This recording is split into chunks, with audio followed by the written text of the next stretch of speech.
What up? What up? What up, Lakers Nation? How y'all doing today, man? Salute to all of you. Welcome back to Bleacher Report. Welcome back to Lakers Daily, your Thursday, May 22nd edition of Lakers Daily. Remember, we're here every day of the week, Monday through Friday, 7 p.m. Eastern Time, 4 p.m. Pacific. This is your one-stop shop for all things Lakers. All season long. We're here all year long. So make sure you guys tap in. So we got what? Conference finals. All the game ones are in the books. We kick off game 2 tonight between OKC and Minnesota. The same Minnesota team that put us out in 5. How are they looking? That kind of lets you judge, how far away the Lakers are. You look at Minnesota against a team like OKC, how close are the Lakers to being a true contender?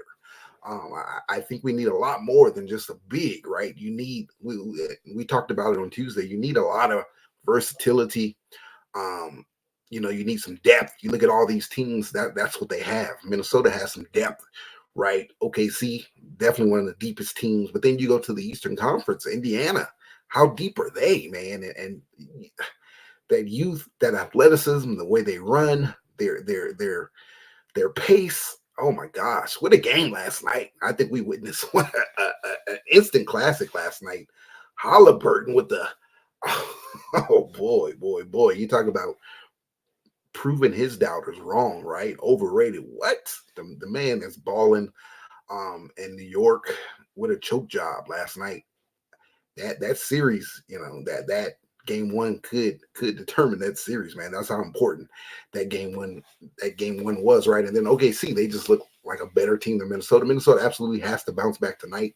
So we want to see how that looks. But again, as we watch, we just question, how far away are the Lakers, man? How far away are we? Can we get up to that level of play to match, all these teams? Because these last 4, they've been playing some really good basketball, man. Really good basketball. Indiana, they've surprised me. They shocked me. I knew they were a good team. I mean, they were in the conference finals last year, but that depth and the pace that they set and all that, man, it's fun to watch.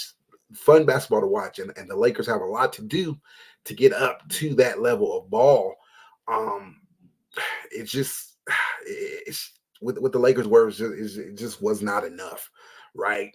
Was not enough. We got fooled a little bit, doing that 24 game stand where they look like one of the best teams in the NBA, and not taking anything away from the Lakers or that, because they were, you can't take away from that. They were really good, really solid doing that stretch of ball, but that ran dry real quick. So the Lakers got a lot of work to do. And starting with Luka, man. Let's talk about Luka. So good news on Luka. The news you want to hear from Luka. He's taking his conditioning seriously, and the word around the league is he's already started his conditioning, right? His strength training, conditioning, all that stuff, strength and conditioning training. He's not playing around with these boys this offseason. That's exactly what we need. As Laker fans, that's exactly what we want to hear. He's our guy. He is our guy. The heavens opened. He fell in our laps. Well, not so much after the Cooper flag, and Dallas getting the number 1 overall pick. I think it was a little more to that. But nevertheless, the Lakers got their guy. They got their superstar. You look at where we are this offseason compared to last offseason. Last offseason, we didn't have a coach. We went into the offseason without a coach, right? And you fast forward to this year, we got our coach, a guy they believe in, a guy that had an excellent rookie season. Was it perfect? No, but how many coaches are perfect, especially a rookie? He got you 50 wins, got you to the 3 seed. And unfortunately, the playoff exit, he fell short. He got out coached a bit during the playoffs, but you got something to build upon there. So you got a coach. We go into the offseason with a coach. And not only that, we go into the offseason with a bona fide superstar, right? Wherever you want to place him, he's for sure a top 8 guy, top 7 guy in this league. Now, last year, I think he fell off a little bit. I had him, in that top 3 in the NBA. We're talking Luka now. I had him in that top 3, but I think he fell back just a little bit. You look at the guys, the guys still standing in this playoffs. I think all those guys had better seasons than him, and I think you slot them ahead of Luka now. I'm talking, well, not Holly. I think Holly's right behind him, but I'm talking Brunson. You can make argument that he slides up there ahead of Luka, and we're talking best in the world status. We're talking Brunson, and then Ant, right? And then SGA, fresh off winning the MVP, putting up an MVP season. Now that doesn't mean Luka can't claim that spot back, because mind you, Luka had an amazing season. Contrary to what many may believe, and we're talking about in the Laker uniform, he played very well. 28, 8 and 8, very comparable numbers that he put up in Dallas. And this is, you got to factor in, this is Luka coming off that injury, and he had a plethora of injuries, right? But that main injury where he had to sit out, so he had to play a whole month of basketball pretty much. Trying to get back in shape, work himself back in shape. And then dealing with everything off the court, the trade out of nowhere, him being traded by the team that drafted him, whom he was in love with, whom he thought he would spend the rest of his career with, right? His entire career with that organization. That's how committed Luka was to them. And mind you, about to sign a supermax. He was committed to signing a supermax. So you throw that into the mix. He's thrown into, LA, an entirely new team. And then the team wasn't built for Luka. It was a flawed roster, right? I don't care how the 24 games looked. It was a flawed roster, right? We were fools for thinking that Jackson Hayes, now shout out to Jackson Hayes, he did what he did, but we were fools for thinking that was going to be sustainable, in the playoffs, yet alone sustainable for a run to the finals and possibly winning a final, right? So the team was just flawed. It was not built around Luka. And in spite of all of that and many other things, all the bad stuff that Dallas was saying about him, all that, right? He still went out there and put up 28, 8 and 8, right? 28 points, 8 rebounds, 8 assists, and had decent shooting splits, right? So now, again, Luka can go right back out and claim that top spot. Now he has a franchise that believes in him and a franchise that caters to superstar. No shade to Dallas, but the way they kicked him out, I guess you do got to give him a little bit of shade. But a franchise that's built to have a top 3 player in the world, a franchise that's used to that, a fan base that's used to that supports that cheers for that. He has every reason to elevate his game back up to being a top 3, maybe even a top 2, maybe even best in the world, right? He has the brand and everything behind him. So now the only thing that has to match that is that work ethic, that conditioning and all that stuff. And it's very good to hear that he's on that. He knows that, and he's on that. He's on that right now, getting ready, man, because I think we're going to have a big bounce back season for Luka Doncic, a big bounce back season, right? And he hears all the noise. We know how motivated Luka is, and how he responds to criticism and all that. We see it all the time when the fans are chirping at him, how he goes at him and goes back at him and hoops on the court, right? And I'm expecting nothing less of that. So I'm very, very excited, for this offseason for Luka and moving into the new season. So I can't wait, man. I can't wait. I know our season, we're still here in the postseason and ours is done, but man, I'm looking forward to getting back to Lakers basketball. I miss it already, man. Miss it already. So I'm just excited about Luka, and I think he's going to respond. He is going to respond. Remember, key date to remember about Luka, August 2nd. That is the date that the Lakers can extend him, offer an extension to him, and we can solidify this thing, moving forward. Again, I don't think it'll be 4 or 5 year deal, nothing like that. At best, I think a 3 year deal, where he can, get his 10 years of service, and then, recoup some of that money that he lost in not getting the Supermax with Dallas. So yeah, 3-year deal. I'm expecting that. But Rob have some work to do. Again, that's August 2nd. So what's before August 2nd? Free agency. Rob has to prove himself.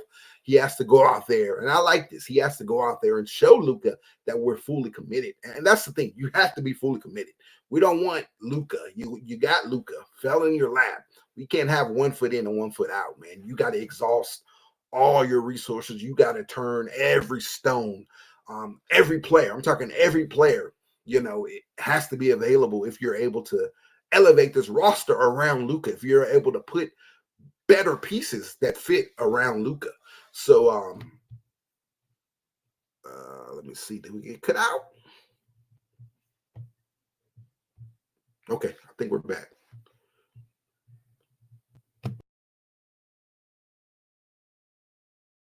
I lost y'all for a second, but I think you got to build fully around Luka.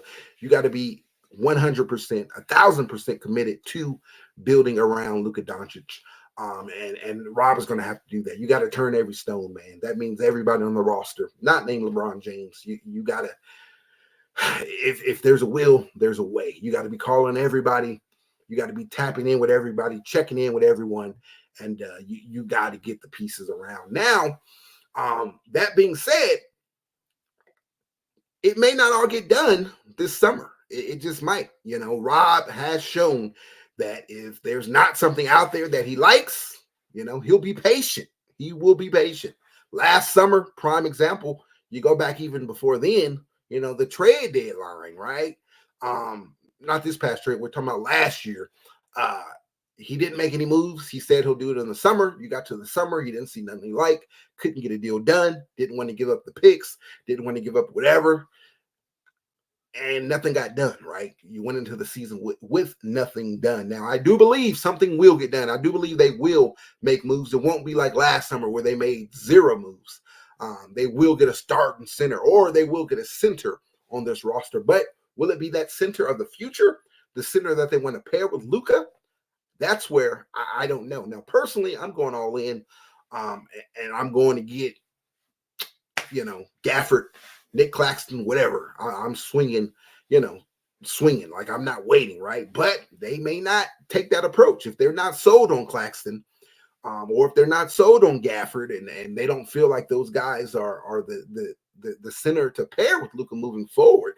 Whereas Gafford, I don't think you can really say that because we've seen Gafford and Luka, right? They were one of the best duels in the entire NBA last season. They rode that thing, the two of them, and of course you had Lively in there also, but they rode that all the way to not the playoffs. No, they rode all the way to the finals, all the way to the finals. Now, granted, they got beat down. They didn't have a shot there, right? But Luka was hurt and all that, right? But we saw that pairing, so I'm more than comfortable with that pairing. I'm more than comfortable. If we can work something out, we could acquire Gafford. I like that a lot moving forward. Claxton as well.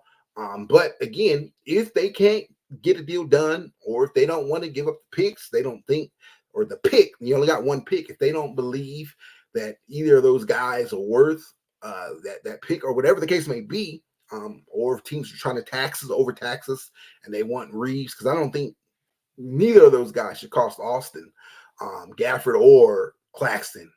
Austin should not have to be included in that deal. But the pick, I'm willing to throw in the pick if you have to. But if they don't agree with that, if they don't feel like it's worth it, they may, just get a bridge big, if you will. We're talking about someone like a Brook Lopez. We're talking about someone like a Clint Capella, a Steven Adams, right? I don't mind any of those guys. I love all 3 of those guys, but I like them as a backup. Those are the 3 guys that I would love to have as a backup, not as your starter. But again, if the Lakers don't like what's out there, there's not a lot of guys available, right? If they don't like what's out, free agency, there's really no one available. Well, all 3 of those guys we just mentioned, they'll all be available, but you're not going to commit a lot of money to those guys. Brook Lopez is 37. Steven Adams is a little older also. And Capella, he got benched last season for Okongwu, right, in Atlanta. So you're not going to break the bank on him. Not And let's be honest, the Lakers don't have a bank to break, right? LeBron's not giving up $25 million to open up the full MLE for one of those guys. He's just not going to do that. So again, if they strike out, they can't get a guy, a better guy, the guys we mentioned, the Gafford, the Claxton, or someone like that. If you can't, you strike out on someone like that, they may just get someone temporarily and push things down to the trade deadline, right? That's what I'm trying to say. Rob has shown that if he can't get the deal that he wants done, he's not going to do a deal just for the sake of doing a deal. He's not going to overpay. So if he can't get something that he likes, he'll just wait. He'll kick the can down the road, and try this thing again at the trade deadline. Now, I do believe by then, he has to do something. He absolutely has to do something by that deadline to address that position. Again, I think they need to be aggressive in addressing it this summer. And by aggressive, I mean swing for the fences, try to go after Jared Allen, right? Call them and see if we can get a deal done, or Jaren Jackson Jr. in Memphis, something like that. Even a Bam Adebayo, go after those type guys. You just never know. You never know. Now, do I believe that something like that is likely? No, but I'm just saying you have to be aggressive. You have to leave every stone, unturned, right? You gotta check out, exhaust all options, because you just never know. We got Luka. We got Luka last year, so you just never know what could shake. But if it's not those guys, then again, I'm good with a Claxton. I'm good with Gafford or one of those guys. Even call up Utah. Call up Utah. I know the latest rumor is that they're not going to move him. Kessler we're talking about, but I don't know. I think for the right price, I think, and we're going to get to a trade to talk about that in a second. But you just have to exhaust all your options. You can't just not be aggressive. You can't sit back and be passive aggressive and be like, oh, well, we'll wait till the deadline. No, you have to be aggressive. And if you strike out and you get a temporary big in there, then you got to take that aggression up even to an even greater degree at the deadline next year. So again, that's something that we know Rob does. He offloaded Russ at the deadline. You acquired Luka at the deadline last year. So just a reminder, the Lakers may be patient, on getting that big of the future. But again, they absolutely have to get a big this summer, because you don't have one on the roster. You don't have a starting center on this roster. Jackson, you cannot go into camp with Jackson Hayes as your starter. That's just not going to be the case. But again, if it's someone like a Brook Lopez, Steven Adams, Clint Capella, one of those guys, I think that's more of a stopgap guy, right? And you look at that again at the deadline. LeBron, shout out to LeBron James, man. He finished 6th in the MVP voting, right? 6th at 40 years old, 22 years in this thing. 6. That's insane. So you got to shout out LeBron. And I think he's going to make it one of the all NBA teams. I know the all defensive teams came out. I know the starters came out. The first team, all defensive, came out today. I'm not sure if the second and third teams came out, but I wouldn't be mad if LeBron was on a third team, all defense, right? Doing that once that trade happened, LeBron stepped his defense up big time, right? And for a long stretch, 24 games, the Lakers were a top defensive team.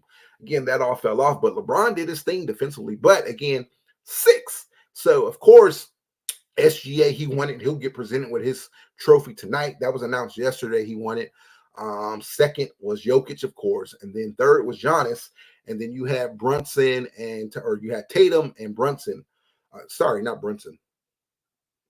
No, it wasn't Brunson. It was Tatum and who was 5th?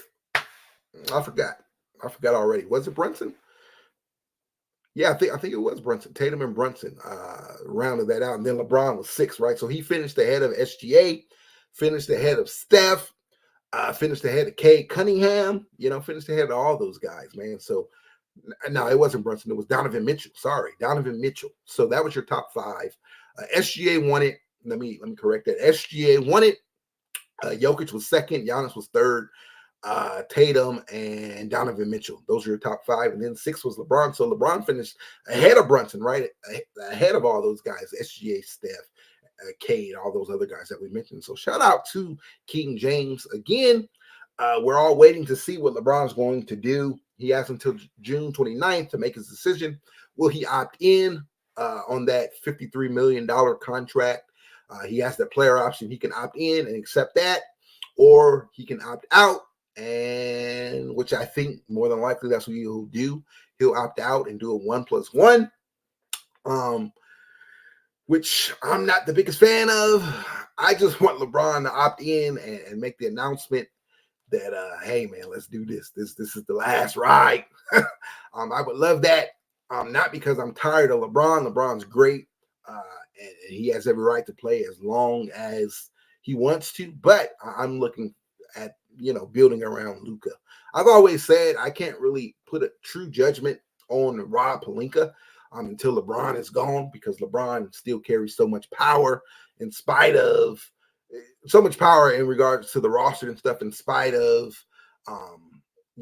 his camp pushing back on that. I'm not buying that. Yeah, I just think you can't really see, or you can't really fully judge Rob, until LeBron is gone. And I'm just looking at a post LeBron era, because when LeBron is gone, and again, we're saying all this now, but then we're going to miss the hell out of him when he is gone, right? But I mean, I'm a LeBron fan. I'm a Laker fan first and foremost, but I'm a LeBron fan. I give him all the credit in the world what he's doing. Yeah, you can't take anything away from him. So shout out to King James, right? There will never be another. But we got our next guy. And I think to fully maximize the Luka era, right, we need that cap space that LeBron is currently filling, right? Now this year, I'm all in on Bron, right? Because there's nothing else out there that you're going to get to replace him. If he walked away, if he opted out and left for some free agency, all that stuff, that's bad. That's not good for the Lakers. That's terrible, actually, because there's not going to be a lot of cap space freed up to go out and get another player to replace what he does. So I want him this year. I want him all in this year. I want to win a title this year. But when I look, at the rest of the league, it's going to be really, really difficult to build a roster that's capable of competing and winning a title. When LeBron, you have a 41-year-old, he's going into his 41-year season, right? 41-year-old season in December. You have a 41-year-old. That's tough, man. That's tough. When you're looking at these guys, these young athletes, and all that, it's going to be really, really tough. And even with LeBron and Luka, there's just a lot more, and Austin, there's just a lot more I think that you have to put around those guys. So you need that cap space that LeBron is occupying to do so. Yeah, again, it's going to be tight. It's going to be tough. So we'll see. We'll see. Again, I said it's hard to truly judge Rob, until LeBron is gone. However, it comes with the territory, right? There's a lot worse situations for GMs to try to have to figure out. You got LeBron, you got Luka, so you got to figure something out, right? But I want titles. Lakers Nation, we want titles. That's what we're all about. So again, can they construct a roster? It's just hard, to ask a 41-year-old to play, 65 plus games in the regular season, and then turn it up at each month, each calendar month as we get closer and closer to the playoffs, and then turn it all the way up in the playoffs. It's really, really difficult, and which you just have to put so much more around a guy like that. And then you already have deficiencies in Luka's game defensively that you got to, and then Austin as well. It's just not enough money. It's just not enough roster spots and all that. Not enough guys available to put around all of that. So it's going to be tight. It's going to be tough. But all eyes will be on Rob. How creative can he get? To get us there. To build a contender. But again, shout out to LeBron, 6th in MVP. And I think it's well-deserved. Again, I think LeBron had a really, really good season, particularly defensively. That's where I give him a lot of credit. He was amazing on the defensive side of the ball. So again, I want to see him get a all defensive, make the all defensive list. Not first team, second team, but third team for sure. I think that's very well deserving. All right. So again, June 29th, though, that's the date. That's when he has to make a decision on what he's going to do. Before we get out of here, it's the off season, so the trade machines are fully at work. Everyone's throwing out trades and all of that. And of course, we're going to do it here as well. How about a three-team deal? Three-team deal with two teams that we just did a deal with at the deadline. Utah got dragged in there. They didn't know what it was, but they knew they were getting a pick, and they knew they were getting JHS, but they had no idea that it was to facilitate Luka Doncic to the Lakers. If they did, Danny Ainge would have had a heart attack, right? But let's dance again, right? And I keep bringing up Dallas because it's just a perfect scenario. Dallas needs guards. We need bigs. Well, we have guards for you, and y'all got a big for us, right? So Daniel Gafford, something with the Lakers in the form of Daniel Gafford coming back over. But this particular trade, I'm looking at Walker Kessler, right? I'm trying to go even bigger because if I could have Kessler or Gafford, I'm going to lean towards Kessler. So we're talking about the Lakers acquiring Walker Kessler from Utah, right? And where does Utah get? They're getting Dalton Connect. They're getting our 2031 pick, but we're including Dallas in this deal, and they're getting the Lakers, the pick that they just traded over there. They're getting that pick, the 2029 pick. That's going to that's going to Utah also. So Utah's getting 2029 from Dallas. The Lakers 2029 pick from Dallas. They're getting the 2031 pick. So remember, Ainge always said he wants 2 picks for Kessler. 2 picks for Walker Kessler. Well, there it is. You're getting 2 first-round picks, and you're also getting Dalton Connect, a guy I think he'll thrive over there. They could use some scoring there. Connect is a hell of a scorer, right? So I think he'll thrive in Utah. So that's what Utah's getting. The Lakers are getting Kessler, but we're not done there from Dallas. I want Max Christie back, man. Give me Max back. Give me Max Christie back so we can slot him in there into that starting lineup. And then what is Dallas getting? Why would they give up a first-round pick? Well, they're getting Austin Reeves and Gabe Vincent. They need some guards. They need some playmakers. Kyrie is out. He's going to be out for a minute. You need some guys who can get the ball to AD. You need some guys who can get the ball to Cooper Flag. And they're getting that. And it also lessens the blow of the Luka trade a bit, right? Does it justify it? No. But, to get Austin back, you kind of expand that, right? Now you look at it, okay, we got AD, you trade Max Christie back. You got AD and AR for the Luka in the Luka trade, right? Expanded later. So, yeah, I like that deal. Again, the Lakers acquiring Walker Kessler and Max Christie, or if not Max Christie, give me PJ Washington, right? Maybe they want to hold on to Max, which they should. He's a good young player. So maybe they keep Max Christie. Well, give me PJ. PJ works over here also. So Kessler and Max Christie, that's my preference, or PJ, right? That's what we're getting. Dallas is getting Austin, Gabe, so they're getting 2 point guards there, right? And then Austin, when Kyrie is back, that's a good pairing there. They can play together. And then Utah, they're getting Dalton Connect, and then they're getting the picks or whatever. Now, of course, you got to throw some other stuff in there to make the money work, but that's the foundation of this trade. I would love something like that. I would love something like that. Again, there's 3 things that I think this Lakers team needs. 3 things. Obviously, a starting big, starting center, but also a wing, athletic 3-and-D type wing, and a point of attack guard, if you will. Now, it's going to be difficult to land all 3 of those things, but, in this trade, you can get 2, whether it's PJ, so you get that 3-and-D guy, or whether it's Max Christie, you get that point of attack defender, right? So and then obviously you get your big. So you check 2 of those boxes, and you still got Rui. You can still move Rui, and check that third box, whatever it was, right? Or you just keep Rui, whatever the case may be. But that's a 3-team deal there that I would like, man. That's a 3-team deal that I would like. Or remove Utah out, and again, I still think there's a deal to be done there with Dallas and LA. Now, a lot of people are saying that Dallas won't do a deal with the Lakers anymore. I mean, I don't know. I don't really know, because it kind of worked out in their favor. They gave up Luka and they got the #1 overall pick. Whether it's going to be they use it on Cooper Flag, or where they move it, for Giannis or whatever the case may be. So it kind of worked out. So I think that they can do business again. Again, they got something we need. We got something they need. So let's figure this thing out. Let's work this thing out. All right. Of course, we'll be here all summer long with plenty of these hypothetical trades and all of that. But man, wouldn't I love to get Max Christie back? Woo! Or even PJ. I'll take PJ. I'll settle for PJ, right? Plus your big.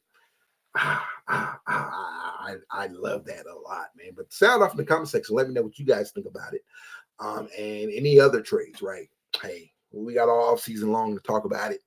And, things are going to start picking up.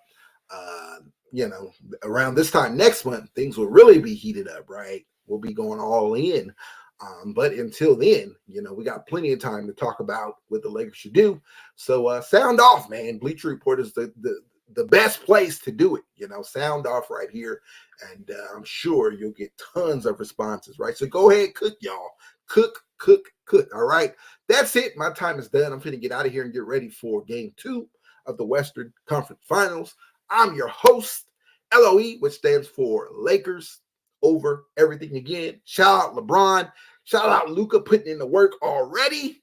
And we'll tap in with you guys. Join us tomorrow. Same time, same place. 7 p.m. Eastern Time, 4 p.m. Pacific. Enjoy the game tonight.